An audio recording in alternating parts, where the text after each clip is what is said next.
Ngayon nga po ay kapistahan po o ginugunita po natin, inaalala po natin ang kandilis-nisang puso ni Maria. Si Maria, mapagpakumbaba, mahinahon. Lagi po siyang kalma.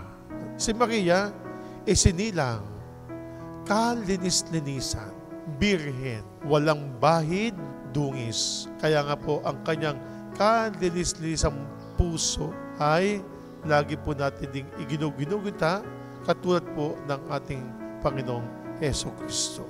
Ang tunay na nagmamahal ay hindi nang iiwan.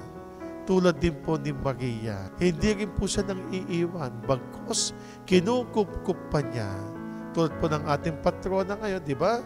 Ang mahal na Birheng mapag-ampon sa mga Kristiyano. Kung ang Panginoong Hesus ay hindi nang iiwan, si Maria ay patuloy at patuloy na kumukupkup sa atin, nagmamahal, umiibig.